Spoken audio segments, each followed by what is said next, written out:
The temperature is so low that exposed skin can freeze solid in under an hour. The air is so thin that an average person without acclimatization would die within minutes. The plan originated during a somewhat drunken conversation about life and aging. In a bar, they discussed feeling like their lives were slipping away, wasting their prime years on dull routines. He hopes their body heat and supplies will sustain them until the storm passes, and more oxygen can be sent up to stabilize Chris and bring him down. Realizing this, Norm arranges for base camp to connect Chris with his wife by radio. He descends the mountain, battling the storm, focusing every ounce of willpower to move step by step. Against incredible odds, he reaches close enough to base camp to be rescued on a stretcher just before losing consciousness from lack of oxygen. After careful evaluation, his psychiatrist diagnoses him with an extreme form of anhedonia. Norm, his parents, and Jill listen as the doctor explains. Norm has lost the ability to attribute meaning to sensations and emotions. He experiences everything as just things. Medications and talk therapy mostly help Norm cope but don't restore his core feelings. Electroconvulsive therapy also shows minimal benefit. Chris struggles to speak as his wife cries over the static. More concerning, he has been in an unresponsive catatonic state since returning. Doctors find no physical brain abnormalities, but suspect the combination of oxygen deprivation, seizures, and psychological trauma caused this condition. Norm can move and talk but rarely does, appearing to have lost all motivation and interest. The psychiatrist offers cautious hope. If it's purely psychological, there's a chance for recovery. I've seen stranger cases improve. Norm's mother begins to cry. Norm remains indifferent. The psychiatrist continues, we can try intensive therapy 6 days a week and various medications. It will be a long process, but it's not hopeless. Asking him to engage is like expecting someone uninterested in baseball to throw a fast pitch. They express their love and talk about plans for when Chris returns home. Chris asks her to tell his parents and brother he loves them and apologizes. Soon after, Chris falls asleep for the last time. The psychiatrist clarifies, he can't distinguish between pleasure and pain, beauty and ugliness, or excitement and dullness. Everything feels like different versions of the same thing.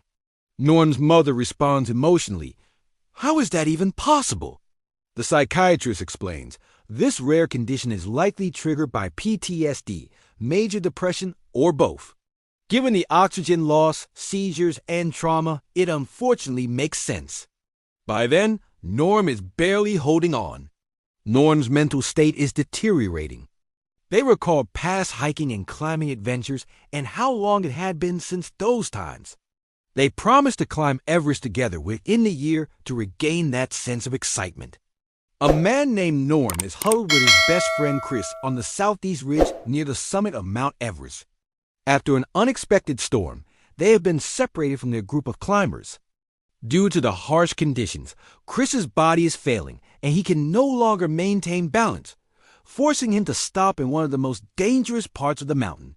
About a year ago, Norm, Chris, and Norm's wife Jill decided to climb Everest together for Norm's 39th birthday. Today is that birthday.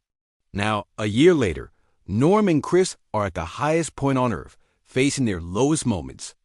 Jill remains safely at base camp after difficulties on the ascent, escorted down by a Sherpa before the storm. Norm is in better condition than Chris, but only marginally, and that won't last.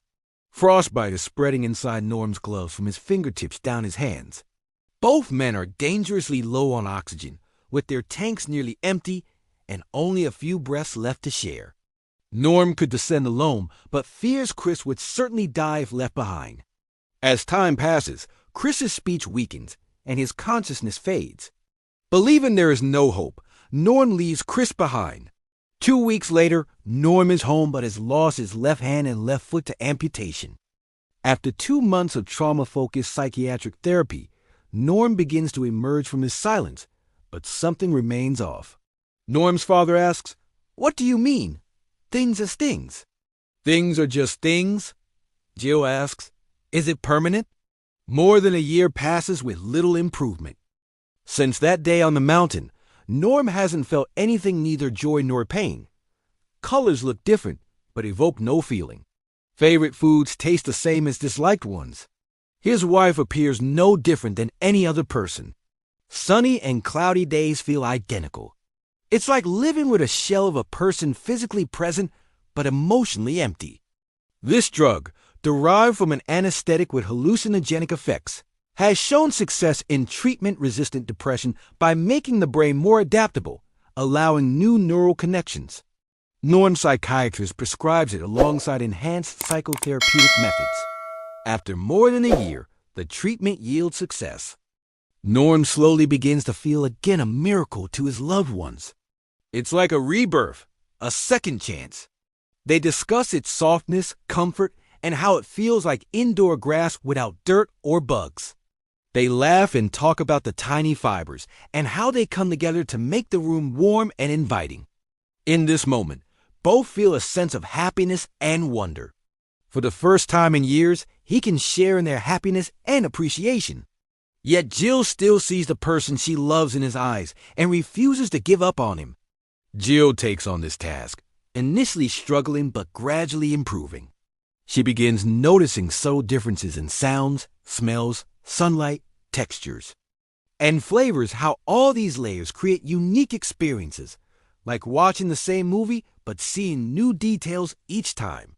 Even memories lack emotional depth, like viewing photos from someone else's life.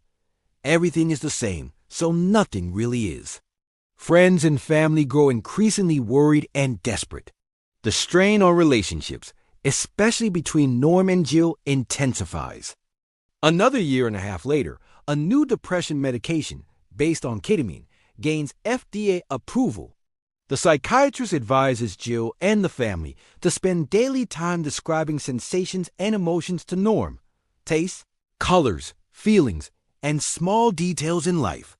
Norm exerts all mental effort to imagine and feel what Jill describes.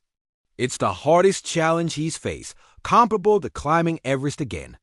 As part of his ongoing recovery, Norm chooses one daily item to describe in detail a color, taste, smell, or feeling. Jill continues her daily descriptions, even though it's no longer necessary. Today, Norm and Jill lie side by side on the living floor, examining their carpet.